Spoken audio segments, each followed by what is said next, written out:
Untuk di episode pertama kali ini kita akan membahas sebuah kartun, yaitu kartun SpongeBob. Kartun yang udah sering kita tonton itu sejak masa kecil. Iya pastinya. Mungkin bahkan sampai sekarang ya. Kamu masih nonton gak, Bang? Kalau aku ya udah enggak lah. Beberapa ini. Tapi mungkin ada beberapa yang masih nonton ya. Tapi kalian tahu nggak sih kalau di balik kartun SpongeBob itu sebenarnya ada peristiwa dan latar belakang yang mengerikan. Iya bener banget. Di balik kartun SpongeBob yang lucu, konyol dan kocak, ternyata ada kisah seram yang menjadi inspirasi dari pembuatan kartun ini. Selain itu ada juga pesan-pesan tersirat yang mungkin kalian nggak sadar ya waktu masih kecil dulu. Jadi ada jokes-jokes itu yang mungkin hanya dimengerti oleh orang-orang dewasa. Iya. Padahal filmnya itu identik sama anak kecil ya. Iya betul banget. Tapi ada jokes yang cuma dimengerti itu sama orang dewasa.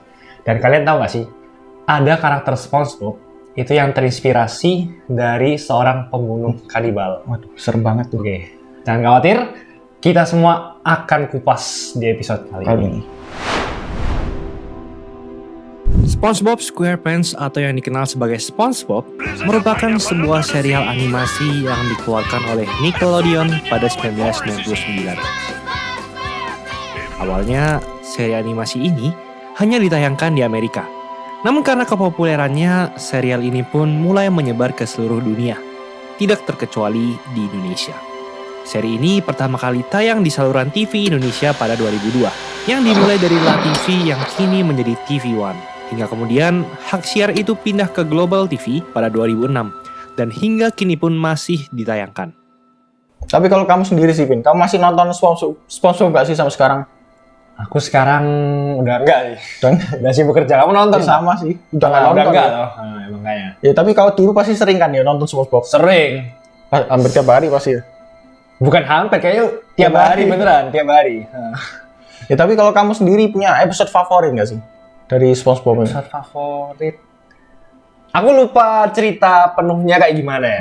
Tapi pokoknya di akhir-akhir ceritanya itu kalian pasti udah tahu lah harusnya. Seluruh kota Bikini Bottom itu mencoba untuk mendorong satu kota Bikini Bottom. Iya. Terus tiba-tiba ada cacing besar Alaska yang tiba-tiba Jatuh, ngeblok. Terus mati semua. Kayak buat apa jadinya? Apa jadinya kita nonton? Apa gunanya kita nonton apa? Kalau kamu sendiri gimana, Mon? Kalau aku sih paling suka episode pas SpongeBob dan teman-temannya jadi superhero ya. Jadi kayak Avengers gitu.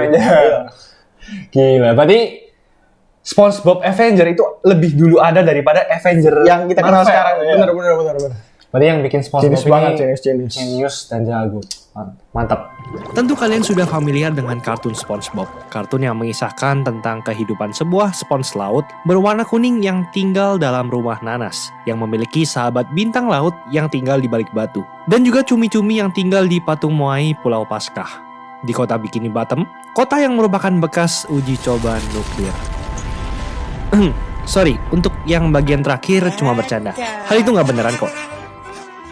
Namun menurut teori dari para fans, Bikini Bottom dikatakan terinspirasi dari kisah Bikini Atoll, sebuah pulau yang terletak di sebelah utara Samudra Pasifik, di sekitar utara bagian Papua Nugini, yang menjadi tempat uji coba nuklir oleh Amerika Serikat. Radiasi dari nuklir inilah yang dikatakan membuat para makhluk di kartun SpongeBob bermutasi, sehingga mereka dapat berbicara dan berperilaku aneh, seperti yang terdapat di seri kartun ini.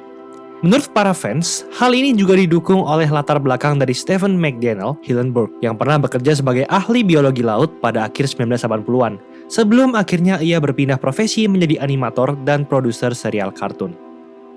Waduh, gimana nih?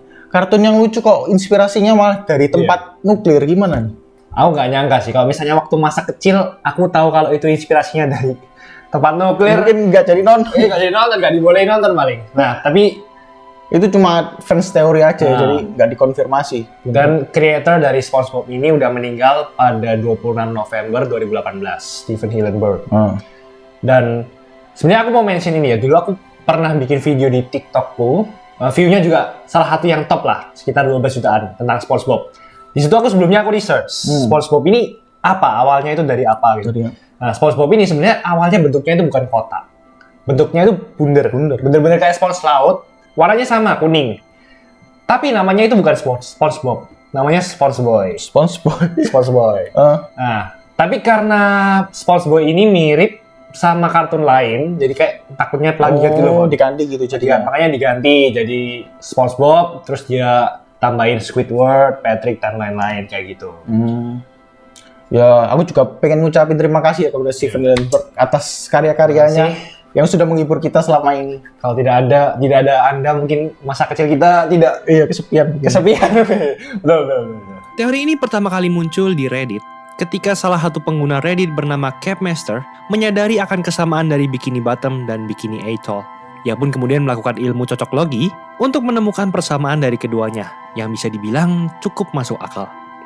Bikini Atoll sendiri merupakan bagian dari Kepulauan Marshall yang dijadikan sebagai tempat uji coba nuklir setelah Perang Dunia Kedua berakhir. Amerika menggunakan kawasan ini untuk menjalankan Operasi Crossroad, operasi militer untuk mempelajari efek samping dari bom nuklir dan radiasi pada kapal laut dan hewan-hewan. Secara total terdapat 67 bom yang telah diledakkan Amerika di kawasan ini sejak 1946 hingga 1958. Salah satunya adalah Castle Bravo Bomb yang memiliki kekuatan 1000 kali dari bom Hiroshima. Hal ini pun sangat cocok dengan salah satu episode SpongeBob yang bercerita tentang bom berbentuk pie yang meledak di Bikini Bottom, dan di episode tersebut ledakan dari bom ini dikatakan mirip dengan bentuk ledakan dari bom nuklir. Jujur ya, Von, aku itu agak lupa episode yang tentang bom-bom itu. Coba kamu jelasin.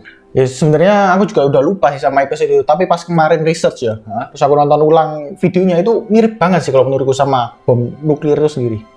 Mungkin Mirip kayak gimana? Coba lihat. Coba ini kan.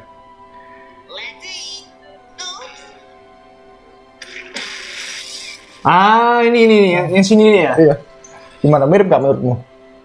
Mirip ya. Kayak persis kayak apa ya? Kayak bom-bom yang mengerikan bom Hiroshima yang dijatuhin. Udah. Kalau kalian pernah lihat scene bom dijatuhkan gitu di film-film, persis loh. Mungkin kalau kita waktu masih kecil nganggapnya lucu ya. Iya. Jadi bom besar gitu. Cuman kalau dilihat lagi kok mirip setelah gitu sudah ya. dewasa kok Mirip sama bom atom.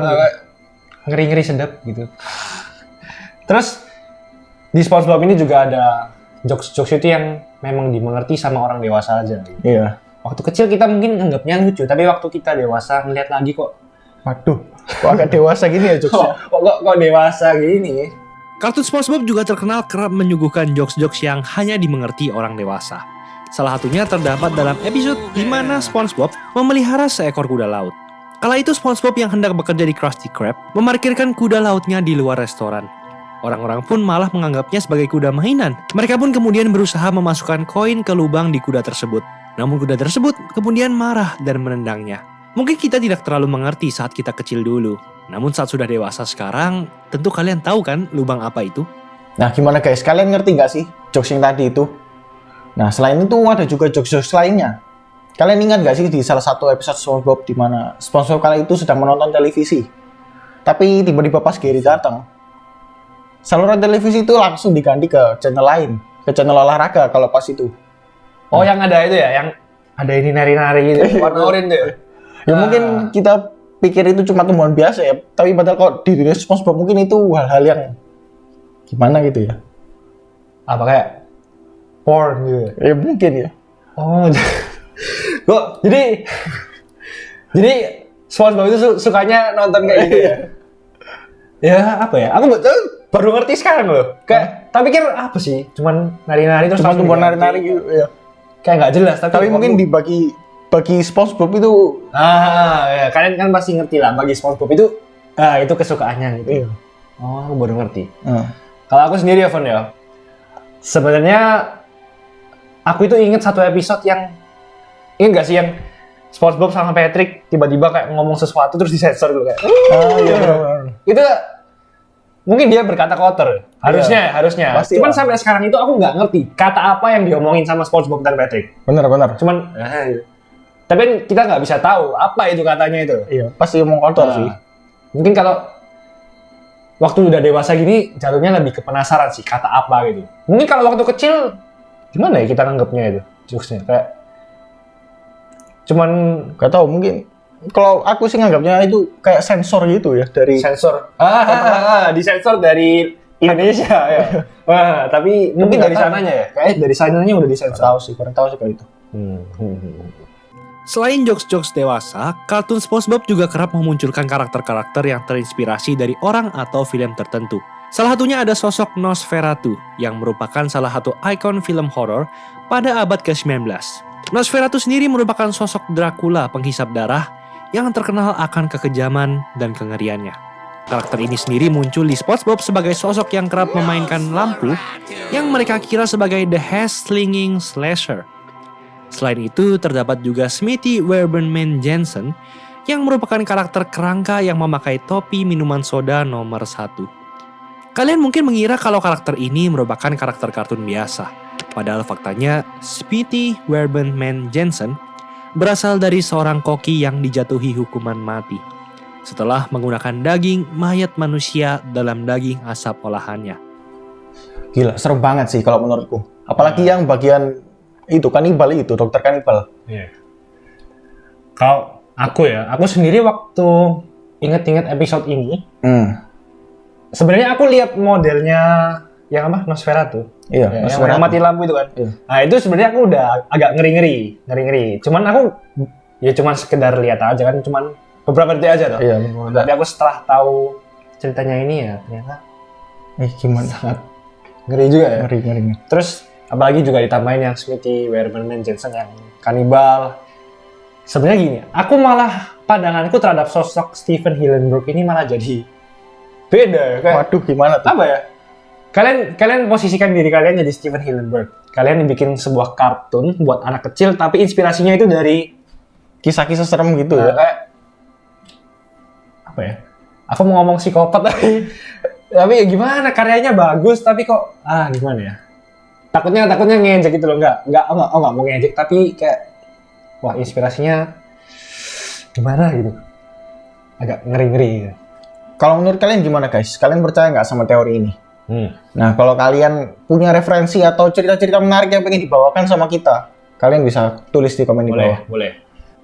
Oke, sekian itu aja episode perdana dari Substory.